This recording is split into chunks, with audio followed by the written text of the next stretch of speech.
Mi nombre es Gabriel, y si alguna vez has tomado un taxi en Mendoza durante la madrugada, hay buenas posibilidades de que nos hayamos cruzado. Llevo más de 15 años manejando por las calles de esta ciudad, viendo el mundo bajo los faroles amarillos mientras todos duermen. Me gusta la noche. Es menos ruidosa, menos apresurada, pero también más vacía. Los rostros acelerados del día dan paso a siluetas silenciosas, y lo que antes era paisaje se convierte en sombra. Quizás por eso tantas cosas extrañas suceden después de las 10. Aquella noche, al principio no noté nada fuera de lo común. Salí de mi casa alrededor de las 9:30. Era un jueves caluroso de enero, y el cielo estaba despejado. Hice algunos viajes rutinarios. Una pareja saliendo del teatro, un joven yendo al hospital a visitar a su padre. Todo normal. Y entonces llegó la notificación. Un viaje por la aplicación. Origen, esquina de la calle España con la 9 de julio. Estaba cerca, en una zona transitada, así que no vi problema. El nombre del pasajero aparecía abreviado. JM. Nada fuera de lo común. Pero algo, no sé exactamente qué, me puso en alerta. Quizás fue la hora, 11:24. Llegué al lugar. La calle estaba demasiado silenciosa para esa zona. Los bares cercanos aún estaban abiertos, pero no vi a nadie esperando. Esperé 2 minutos, estuve a punto de cancelar, cuando un hombre emergió de la sombra entre 2 postes. Alto, delgado, vestía un sobretodo negro, extraño para el calor que hacía. Entró sin decir nada. Se sentó en el asiento trasero, del lado opuesto al conductor, como queriendo mantener distancia. Buenas noches, lo saludé. Ruta 52. Entrada del Camino Viejo, respondió sin mirarme. Su voz era baja, arrastrada, como si saliera de un pozo. No preguntó el precio, no quiso confirmar la ruta. Solo dio el destino y cayó. Confieso que por un instante pensé en rechazar el viaje, pero lo acepté, y así comenzó la noche más larga de mi vida. La ruta 52 quedaba a poco más de 40 minutos del centro, adentrándose en las zonas más altas de la provincia.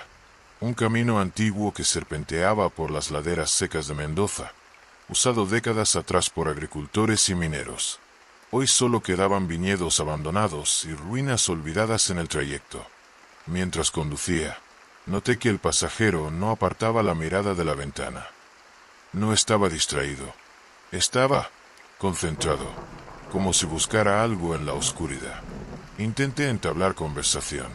¿Tiene algún punto de referencia en la ruta 52? El camino es largo, y hay pocas entradas.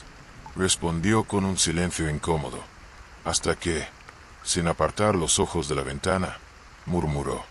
Un portón de hierro. Sabrá cuando lo vea. No supe si era metáfora o literal, pero seguí adelante. A medida que nos alejábamos del centro, los postes de luz se volvían más escasos. Después de unos minutos, ya no veíamos nada más allá de los faros iluminando el camino vacío. Un viento seco comenzó a soplar por los costados del auto, trayendo polvo y pequeñas hojas muertas. A pesar de tener el aire acondicionado encendido, una extraña sensación de sofoco empezó a invadir el interior del taxi. ¿Puedo encender la radio?, pregunté, intentando aliviar el silencio opresivo. Él solo dijo, mejor no. Eso me erizó la piel. Por el retrovisor vi que manipulaba algo dentro de su mochila. Era una mochila negra, gastada, que había traído consigo. El cierre se abrió con un sonido rasposo. Intenté no mirar, pero sentí su mano sacar algo de allí. No pude ver qué era. Cuando volví a mirar, ya la había cerrado y apoyado en el asiento, inmóvil. 20 minutos después, comenzamos a subir un tramo más empinado.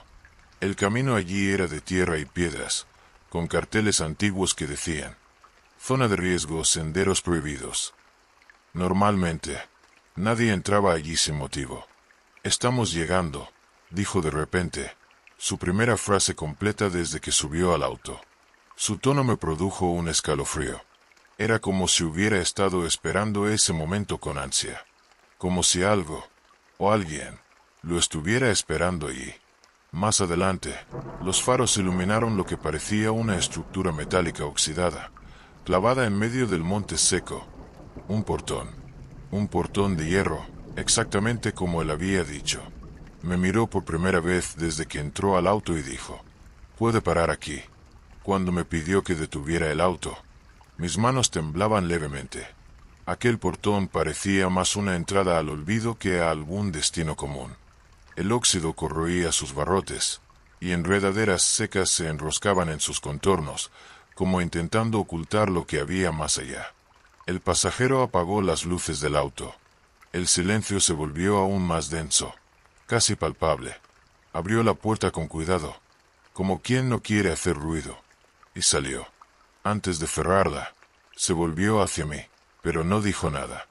«Espere aquí», dijo, con voz firme pero baja. Quise preguntarle a dónde iba, si necesitaba ayuda, cualquier cosa, pero algo en su aura me silenció. Desapareció en el sendero angosto que se adentraba en el bosque.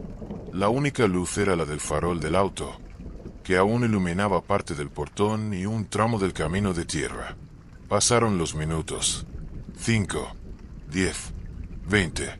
Empecé a sentir el peso del silencio.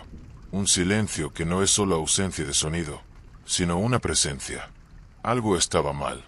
El viento susurraba entre los árboles, haciendo que las sombras bailaran alrededor del auto.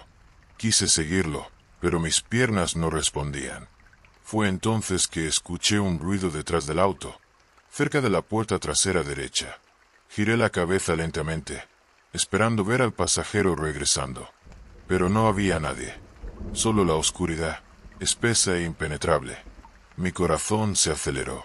Decidí encender el motor para irme de allí, pero la llave giró y nada sucedió. El auto estaba muerto, como si la batería hubiera dejado de funcionar de repente. Intenté usar mi celular, pero la pantalla decía sin señal. Una sensación de impotencia me invadió. Fue entonces cuando, en un destello de coraje, miré hacia el asiento trasero. La mochila negra que el pasajero había traído seguía allí. La abrí con manos temblorosas. Dentro, encontré un cuaderno viejo, sus páginas amarillentas llenas de anotaciones hechas a mano. Había nombres, fechas y lugares registrados. Algunos nombres estaban tachados, otros tenían pequeños símbolos al lado. No logré descifrar su significado. Cerré el cuaderno rápidamente cuando escuché algo que me heló la sangre. Una risa baja, casi un susurro, proveniente de las sombras del bosque. Sonaba como una voz infantil, pero distorsionada, cargada de una amenaza silenciosa. Contuve la respiración. Miré alrededor, pero lo único visible eran los árboles y la noche, que me envolvía poco a poco. El miedo me hizo encogerme en el asiento del conductor. No sé cuánto tiempo pasé allí, sentado en el auto con el corazón acelerado, escuchando el silencio y aquella risa distorsionada que aún resonaba en mi mente. Tenía la sensación de que algo me observaba, acechando cada movimiento, listo para actuar. De repente, en medio de aquella oscuridad asfixiante, escuché un rugido distante. Luces aparecieron en el camino, los faros de un vehículo acercándose. Mi cuerpo se relajó un poco, entre el alivio y la ansiedad. La camioneta de la policía provincial se detuvo cerca de mi taxi. Dos agentes bajaron rápidamente, con linternas en mano. Uno de ellos, un hombre de mediana edad con expresión seria, se acercó.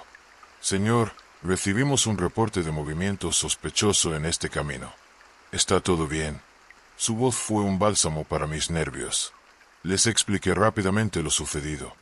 El viaje por la aplicación, el pasajero extraño, el portón, su desaparición, el cuaderno. Los policías se miraron entre sí. Uno de ellos tomó la mochila y abrió el cuaderno. Sus ojos se abrieron por un instante, pero no dijeron nada. «Vamos a revisar ese sendero», dijo el más veterano, con firmeza. Me sentí extraño. Parecían saber más de lo que decían. Mientras se adentraban en el bosque, yo me quedé en el auto, intentando recuperar el aliento. Minutos después, uno de los policías regresó corriendo. «Gabriel», Tendrá que acompañarnos a la comisaría. Hay algunas preguntas. En el camino, me contaron que ese sendero había sido clausurado 2 años atrás, después de que un taxista desapareciera en circunstancias similares. Había recogido a un pasajero misterioso, nunca identificado, y nadie volvió a saber de ellos. Al llegar, un investigador abrió un archivo antiguo, mostrándome fotos y testimonios. Todo muy parecido a lo que yo había vivido. Un caso nunca resuelto. Al día siguiente, entregué la mochila y el cuaderno a las autoridades. Pero, para mi sorpresa, el cuaderno desapareció misteriosamente del archivo policial. Nadie supo decirme a dónde fue. Hasta hoy, no hay una explicación clara. Después de aquella noche, algo cambió dentro de mí. No era solo el miedo. Era una sensación profunda de que algo mucho más grande estaba más allá de lo que podía ver. Como si aquel camino viejo guardara secretos que nadie debería conocer. Volví a trabajar como taxista. Claro, pero empecé a rechazar viajes después de las 22 horas, especialmente aquellos con nombres extraños o destinos vagos. Comencé a prestar más atención a los detalles, la ropa de los pasajeros, sus miradas, los sonidos que hacían antes de subir al auto. Intenté entender qué decía aquel cuaderno. Nombres, fechas, coordenadas, símbolos extraños. Parecía un diario, un registro de encuentros, o algo peor. Algunos nombres estaban marcados con cruces, otros con líneas como si hubieran sido eliminados. Por más que buscara respuestas, nada tenía sentido. Pregunté a los policías, al investigador que me entrevistó, pero solo recibí silencio, miradas sospechosas y cambios rápidos de tema. El cuaderno desapareció misteriosamente de la comisaría, y nadie me dijo quién hizo la llamada anónima que alertó a la policía aquella noche. Me quedé pensando si aquel pasajero quería ser encontrado. Por el contrario, lo contrario. Quizás yo solo fui un instrumento, un medio para que aquella historia continuara. Lo que sé es que no puedo olvidar la expresión de aquel hombre, el peso de aquella mochila, la sensación de ser observado mientras la oscuridad avanzaba. Hoy, en mis noches por las calles de Mendoza, a veces miro al asiento trasero y me pregunto, ¿volverá? ¿Aún habrá alguien en aquel camino esperando otro taxi? ¿O acaso nunca debí aceptar aquel viaje? Desde aquella noche, nunca volví a ser el mismo. Las calles de Mendoza siguen iguales, los viajes se repiten, pero ya no me siento en control. A veces, en el silencio de la madrugada, siento un peso invisible en el asiento trasero de mi taxi, como si alguien estuviera allí, observando. Cuento esta historia no para asustar, sino para advertir. Hay cosas en las sombras que no queremos encontrar. Secretos que el tiempo intentó ocultar, pero que insisten en resurgir. Algunos dicen que el pasajero JM es solo una leyenda urbana. Otros, que era un alma perdida buscando ayuda o venganza. Lo que yo sé es que, en aquel camino viejo, entre viñedos secos y ruinas olvidadas, hay algo que no quiere ser perturbado. Algo que hace que el miedo sea una compañía constante. A veces, cuando la noche es muy oscura y el viento sopla de cierta manera, juraría escuchar un susurro, una llamada para volver. Pero no regreso, porque algunos viajes no deben hacerse. Y si algún día, mientras conduces por la ruta 52, escuchas a alguien pedir que pares en el portón oxidado, recuerda lo que viví. Piensa bien antes de aceptar. No todos los pasajeros quieren llegar a su destino. Y a veces, el peor destino es ese que no vemos venir. Si te gustó este relato, no olvides dejar tu like y suscribirte al canal para no perderte los próximos vídeos. Pero dime, ¿has vivido alguna situación extraña o aterradora durante un viaje en taxi o transporte? Cuéntalo en los comentarios. Quiero saber. Gracias por ver y hasta la próxima.